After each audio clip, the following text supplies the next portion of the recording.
Um, Seamus McGarvey, the film Nocturnal Animals is filled with many striking and disturbing and beautiful images. Going into it, what were some of your initial visual inspirations for it?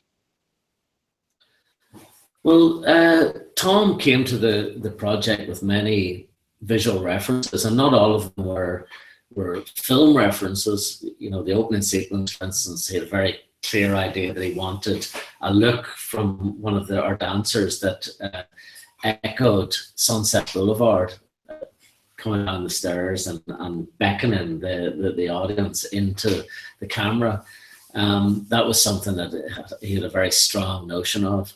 And I suppose he just wanted to open the film with a kind of a carnivalesque, vivid, arresting opening, something that I think anybody who's seen the film will agree with, that he got.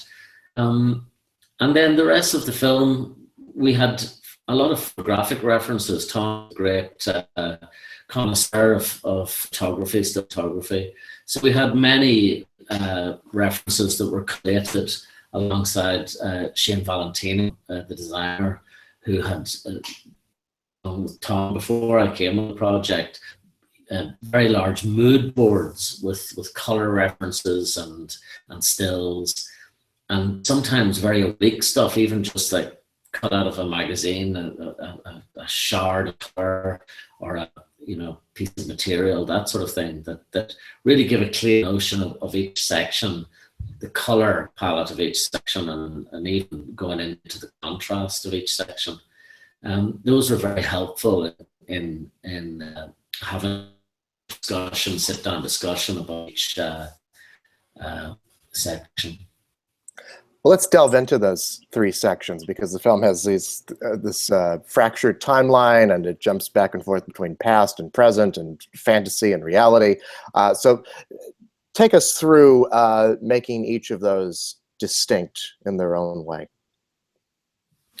Well, there are three essential sections. One that opens the film is Susan's world and her gallery life and her the kind of anemic, wan, colorless existence that's supposed to show her ennui and lack of enthusiasm for her gallery world. She's faith in it, and her marriage is kind of not what it was. So you can sense this dissatisfaction with her world, and she's really wondering what it's all about when this manuscript from under her eyes.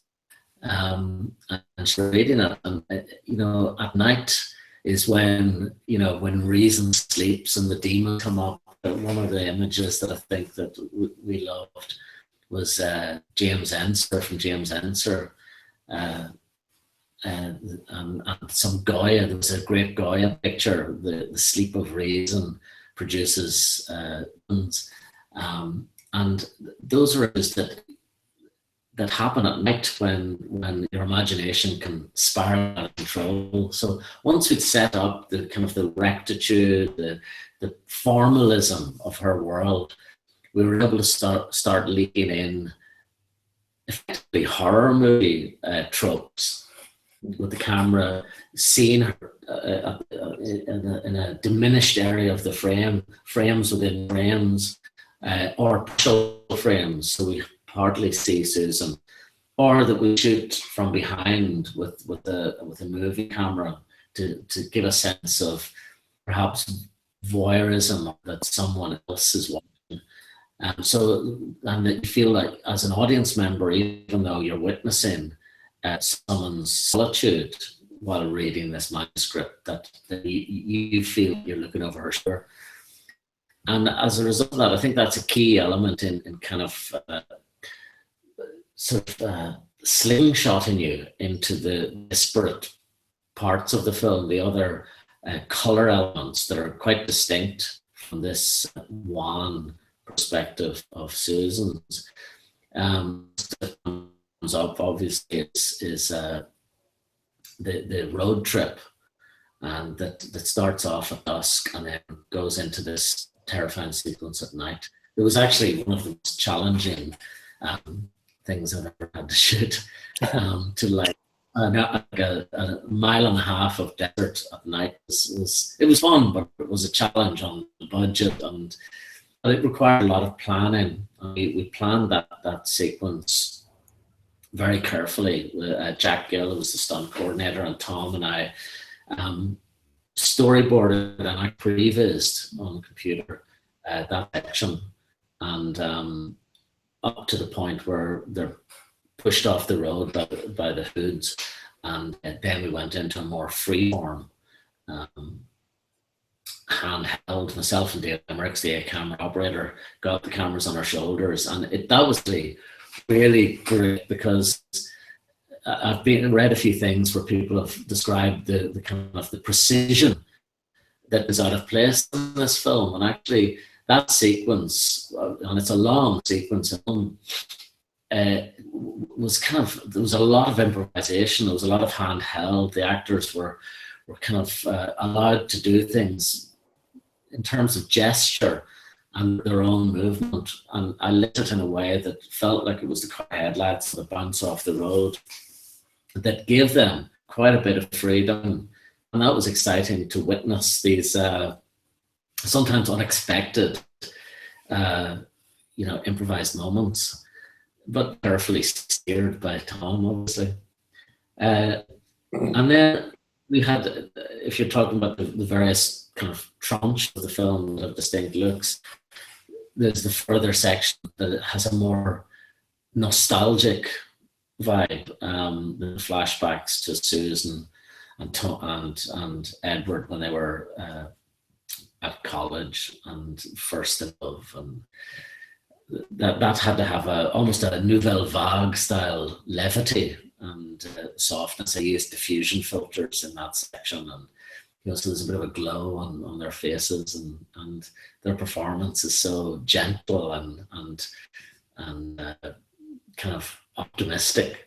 It was lovely doing that scene. We shot in a Mr. Chow's restaurant, and it was just a very, very sweet, touching scene, which is contrasted with the kind of the lurid, lithographic, kind of posterized allure of the desert, and the very Grand Guignol performances, like of Michael Shannon. I mean, it's certainly not a naturalistic performance. It's brilliant, but I think the actors in the West Texas scenarios had great fun, letting loose with something that was defiantly kind of hyper real.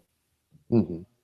So how do you, as the cinematographer, not make all of these disparate images seem schizophrenic, like make them feel as if they're all a part of the same film? Well, yes, I mean, that's a good question, because you don't want to wrest an audience out of the film by just willy-nilly. I mean, it's very easy with photography to be symphonic or to be bombastic with the look. It's such an elastic medium that you can very quickly get into trouble if you're just doing things for effect. So yes, there was a balance, and we were able to test before going into it and assess the degree to which we could push the look of each section so that it would sit comfortably yet distinctly from each other, but still feel cohesive. I mean, the great thing about it is Susan is the center of that wheel, so there's a kind of an anchor. She has an authority, and as such is kind of puppeteer in this. So in editing terms, you're back to her world. So yeah, I think that it can be kaleidoscopic, and there are thematic kind of talismanic elements that keep coming in, that come back to Susan. Her little crucifix that she twiddles with occurs in Isla Fisher's character, in the film, in her head, if you like. There's the red, obviously very obvious use of the color red in the sofa, and the green car. The plus size women at the start recur at the line camp bar when Andis pulls Ray out of the bar at night. These are kind of color threads that run through it, and graphic threads that run through the film that hopefully knit it together and suture the whole thing so that an audience doesn't feel like they're spinning out in three different movies. But it was fun to work with that. I like the idea that you're dipping in and out of Susan as effectively the kind of the director of those sections of the film, because her imagination is conjuring them, and that's interesting to watch what that perspective is, and that it's they're not distinct. They're actually her memory and her you know directing the terror itself. Absolutely, yeah. No, I think those, like you said, the red and things like that. The fact that Isla Fisher looks an awful lot like Amy Adams, those little elements help make the film cohesive. And work Because the more the horror increases, those elements explode, because people have talked about that, about why are all the women redheads, and of course Susan is the redhead. So as the horror increases and the shards of her imagination explode, you see her world recurring in every aspect. Mm-hmm. And working with Tom Ford, someone who, as we've seen in this film and we saw in his previous film, A Single Man, is very precise with his images. What is that collaboration like? Well, it's fantastic. It was wonderful working with somebody so kind of adroit visually, and I knew from the second I met Tom that it was going to be successful collaboration, just because before we even discussed imagery or looked at anything verbally alone, I got a very clear notion where Tom wanted the film to go, photographically speaking. And that's great. That's a great plus for a director working with any cinematographer, that if they can describe stuff, because images themselves can become very kind of totemic and can sometimes block a collaborator's imagination, because they say it all really. An image kind of has the last word, if you like, if that's not a paradoxical thing to say. Tom very clearly described what he wanted in a most articulate way, and that was wonderful, because it sparks off with the words images in your own head that you can suggest, offer up, and Tom's great at accepting them or deflecting them in the most gentlemanly way, and that way, the whole he had this democracy of ideas from all his collaborators on the film, the heads of department, all felt, I'm sure if you spoke to them all, I know you've spoken to John Sobel, the editor, who's I would say his closest collaborator in the film, that we all feel like our ideas were needed and valued. Mm-hmm. We've all definitely done great work. Lastly, I wanted to ask you, throughout your career, you've received 2 Academy Award nominations for achievement in cinematography, one for Atonement and the other for Anna Karenina. What does that kind of recognition mean for you in your career? Well, I mean, it's lovely when that happens. I can hardly believe that it did happen when I got a nomination and then a second. But what's important for me is the films that I work on, and